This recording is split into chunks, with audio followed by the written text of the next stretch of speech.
The time period from 1877 to 1900 was a time of new inventions and extraordinary advances in technology.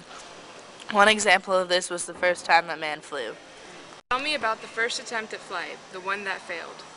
I was the one who attempted the first flight with our homemade flying machine. It was a little disheartening when I stalled during takeoff and slightly damaged the plane, but we repaired what needed to be repaired, and 3 days later, on December 17, 1903, Orville set out to attempt this flight for the second time. Orville, how did you feel the day when you knew that you were going to attempt to fly? I was a bit nervous on the day, but I was confident in our craftsmanship. Also, Kitty Hawk, North Carolina had the best flying conditions in the country. Our innovative engineering helped us solve some of the problems that associated with heavier-than-air machine-powered flight. How was it flying, knowing that for the first time in history, someone achieved heavier-than-air flight? Yeah, just say it again. How was it flying, knowing that for the first time in history, someone achieved heavier-than-air flight? It was a wonderful experience getting up in the air and doing what no man had ever done before. There aren't words to describe it. Wilbur, what did you feel when you saw your brother lift off? To see Orville successfully lift off and be airborne for 12 seconds was the most rewarding experience I have. All of our hard work and effort paid off, and we had accomplished some astronomical for humankind. 1852. Alicia Otis introduced the safety elevator, which allowed for people to safely move between floors. This, plus the use of steel frames and glass walls, led the way for skyscrapers to be born. What is a skyscraper? A skyscraper can be known as one if it protrudes well above its built environment and changes the skyline, but if it's more commonly known as a very tall building. They are common in cities. One of the most famous include the Empire State Building. When was the first skyscraper built?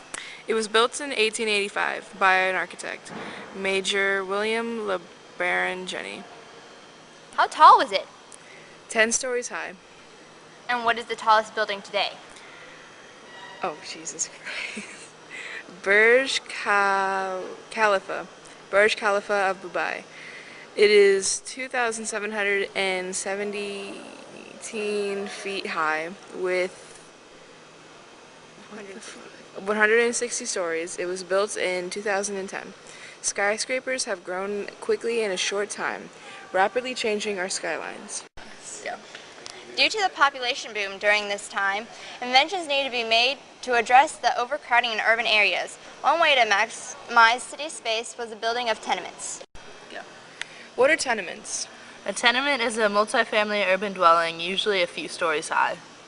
How did tenements help battle the overpopulation problems? The goal of tenements was to take advantage of all the vertical space to save horizontal space. So now in the same area that one family lived, and now at least 3 families could live in. They were very popular in New York during this time. Although the tenements were still crowded and very unsanitary, the idea of tenements came from the idea of building up instead of out. Why was there such a big overpopulation problem? Because America industrialized, so many jobs opened in the cities working in factories.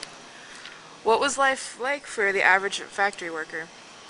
Dirty and crowded, the working conditions in factories were awful. There were long hours and dangerous conditions.